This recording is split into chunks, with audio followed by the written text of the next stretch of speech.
এই দিনটা আমার জীবনের সবথেকে বেশি স্মরণীয়। Thank you.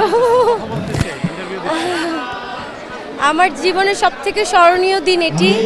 আমি আসলে কখনো কল্পনাও করিনি আমার শিল্পীরা, আমার সম্মানিত ভোটার আমাকে এত ভালোবাসে। তাদের ভালোবাসা আমি জয়যুক্ত হয়েছি।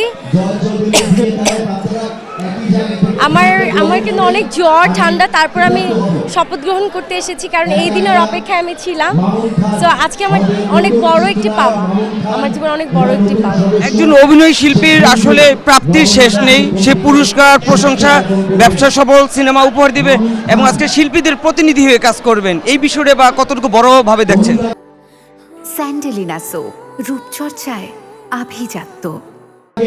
ইনশাল্লাহ এটাই এখন আমাদের সবথেকে বড় চ্যালেঞ্জ। আমরা শিল্পীদের জন্য কাজ করব, শিল্পীদের সেবা করব। এই প্রতিজ্ঞাই আজকে করেছি, ইনশাল্লাহ এই প্রতিজ্ঞা রাখবো। আচ্ছা, অনেক সময় দেখা, যেহেতু আপনি একজন অভিনয় শিল্পী, লাস্ট কোশ্চেন, অভিনয় শিল্পী কাজের জন্য কি অভিনয় কোনো প্রভাব পড়বে? আমার অভিনয় জায়গায়, আমার শিল্পীদের দায়িত্ব কর্তব্য আরেকটি জায়গায়। আমার সমিতি আছে, আমিও যদি ব্যস্ত থাকি, আমার সমিতি প্রেসিডেন্ট আছে, সেক্রেটারি আছে, তারা কাজ করবে। আমাকে যখনই আমার প্রেসিডেন্ট সেক্রেটারি ডাকবে আমি চলে আসবো।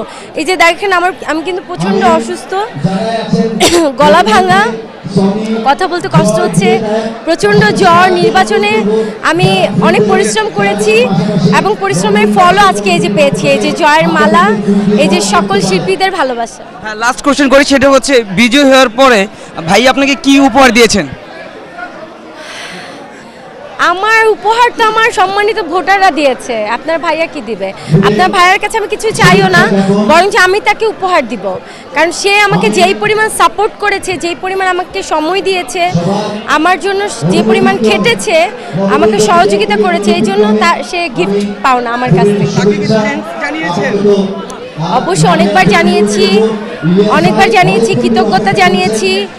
আমার সৃষ্টিকর্তার কাছে কৃতজ্ঞতা জানিয়েছি, আমার সম্মানিত ভোটারদের কাছে কৃতজ্ঞতা জানিয়েছি, আমার হাজব্যান্ডের কাছে কৃতজ্ঞতা জানিয়েছি।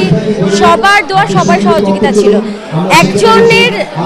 একজনের সহযোগিতায় কিন্তু আমি আজকে এখানে আসিনি, সবার সহযোগিতা এসেছি।